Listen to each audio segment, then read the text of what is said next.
होने की दुआएं मांगी जा रही हैं। मिशन चंद्रयान को सफल बनाने के लिए इसरो के साथ अब नासा और यूरोपियन स्पेस एजेंसी भी आ गई है और इस मिशन में अपने स्पेस स्टेशन से मदद का दावा कर रही है।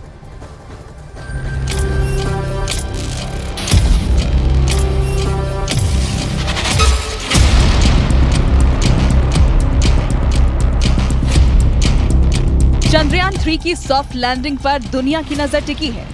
लूना 25 के क्रैश होने के बाद से रूस भी अब चंद्रयान 3 की लैंडिंग पर नजर बनाए हुए है। अमेरिका 2026 तक मिशन मून आर्टेमिस के जरिए चांद पर इंसान को भेजने की तैयारी में है, इसलिए फिलहाल उसकी नजर भी मिशन चंद्रयान पर है।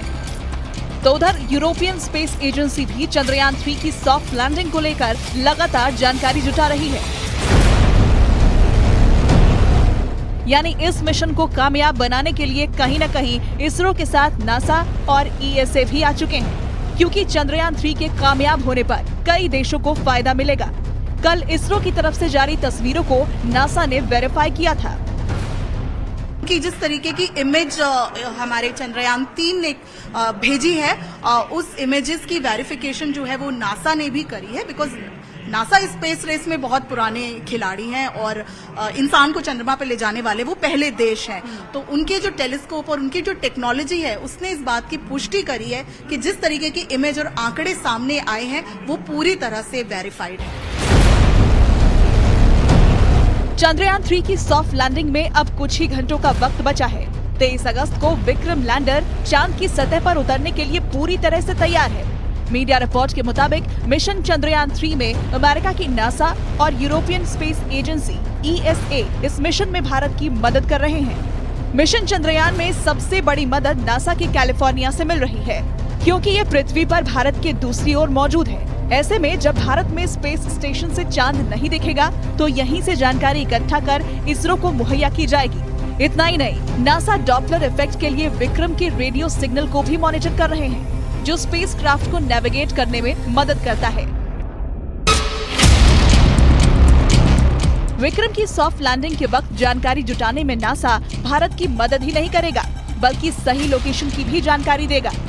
तो वहीं नासा के साथ साथ यूरोपीय अंतरिक्ष एजेंसी भी भारत की मदद कर रही है। फ्रेंच गुयाना में ईएसए का 15 मीटर का एंटीना और यूके के गोनहिली अर्थ स्टेशन के 32 मीटर एंटीने को उनकी तकनीकी क्षमताओं के चलते सिलेक्ट किया गया है। ये बेंगलुरु में टीम और चंद्रयान 3 के बीच तालमेल बिठाने की कोशिश करेगा। इसरो के मुताबिक विक्रम की लैंडिंग में सबसे बड़ी चुनौती उसे मोड़ना होगा।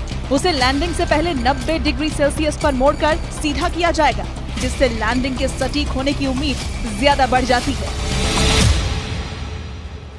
और वहीं इसरो के पूर्व साइंटिस्ट मनीष पुरोहित ने लैंडिंग से पहले की प्रक्रिया को समझाया। न्यूज 18 की संवाददाता प्रियंका कांडपाल से बातचीत के दौरान उन्होंने बताया कि 4 फेज में ये लैंडिंग होती है।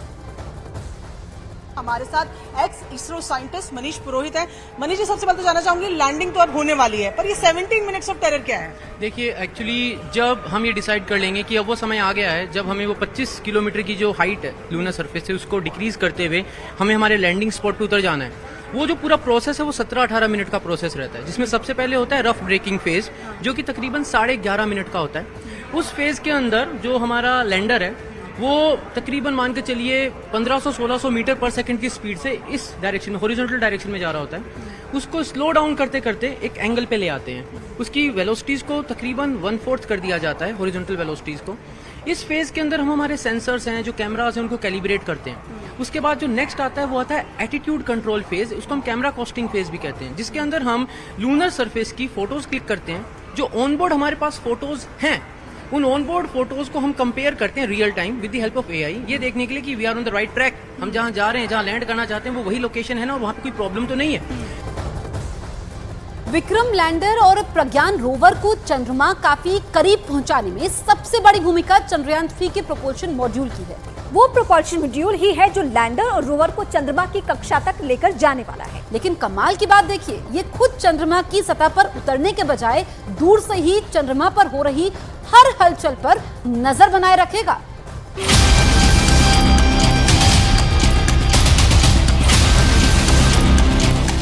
22 दिन के सफर के बाद चंद्रयान चंद्रमा की कक्षा में दाखिल हो गया। चंद्रयान का चंद्रमा की कक्षा में दाखिल होना इस मिशन का एक अहम पड़ाव बनकर सामने आया, क्योंकि इसके बाद जैसे जैसे वक्त आगे बढ़ता गया, चंद्रयान और चंद्रमा के बीच का फासला कम होता गया। चंद्रयान चंद्रमा की कक्षा में प्रवेश के बाद अंडाकार कक्षा में घूमने लगा, एक ऐसे अंडाकार कक्षा में जहां उसकी चांद से सबसे कम दूरी 170 किलोमीटर और सबसे ज्यादा दूरी 4313 किलोमीटर थी। धीरे धीरे ये दूरी कम होती चली गई। लैंडिंग से पहले चंद्रयान ने 4 बार अपनी कक्षा को बदला और फिर 100 किलोमीटर इंटू 100 किलोमीटर की गोलाकार कक्षा में पहुंच गया।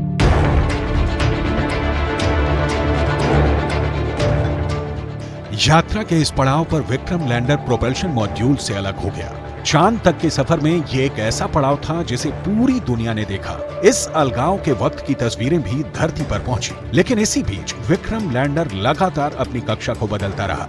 वहीं प्रोपल्शन मॉड्यूल चंद्रमा की ओर बढ़ने की बजाय 100 किलोमीटर इंटू 100 किलोमीटर की पार्किंग कक्षा में चांद के चक्कर लगाने लगा। प्रोपल्शन मॉड्यूल चंद्रमा की कक्षा में घूमते हुए वहीं से पृथ्वी का अध्ययन करेगा, धरती से आने वाले रेडिएशंस का अध्ययन करेगा। प्रोपल्शन मॉड्यूल के जरिए इसरो पता लगाएगा कि चांद की सतह पर कैसे भूकंप आते हैं। ये चंद्रमा की मिट्टी का भी अध्ययन करेगा। साथ ही साथ प्रोपल्शन मॉड्यूल चंद्रमा के ऑर्बिट में लैंडर और रोवर के संपर्क बनाए रखने के लिए चक्कर लगाता रहेगा। प्रोपल्शन मॉड्यूल का काम कुछ वैसा ही है जैसे चंद्रयान 2 में ऑर्बिटर का था। इस बार इसरो ने ऑर्बिटर को नहीं भेजने का फैसला लिया और उसकी जगह स्वदेशी प्रोपल्शन मॉड्यूल को चांद के पास भेजा। प्रोपल्शन मॉड्यूल में एस बैंड ट्रांसपोंडर भी लगा है, जिसका सीधा संपर्क इंडियन डीप स्पेस नेटवर्क के पास रहेगा। यानी जो सिग्नल लैंडर रोवर से मिलेगा, उसे एस बैंड ट्रांसपोंडर भारत को भेजेगा। प्रोपल्शन मॉड्यूल में लगे ट्रांसपोंडरों की उम्र तकरीबन 3 से 6 महीने की रहेगी। इसका मतलब है कि ये 3 से 6 महीने तक रोवर से मिले सिग्नल को भारत तक भेजता रहेगा और चांद की कक्षा से चंद्रमा के साथ साथ पृथ्वी की जानकारी भी इसरो तक पहुंचाता रहेगा। चंद्रयान 3 की सफलता के लिए देश में पूजा और हवन का दौर भी इस वक्त शुरू हो चुका है।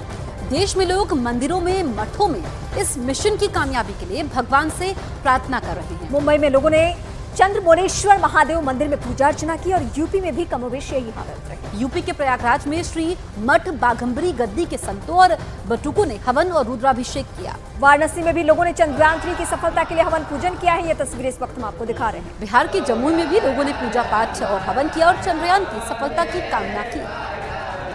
तो 4 तस्वीरें आपके सामने हैं। मुंबई, प्रयागराज, वाराणसी, जमुई की तस्वीरें आप देखिए। कल ऐतिहासिक दिन होने वाला है और इसी को लेकर के लोग पूजा अर्चना कर रहे हैं। मिशन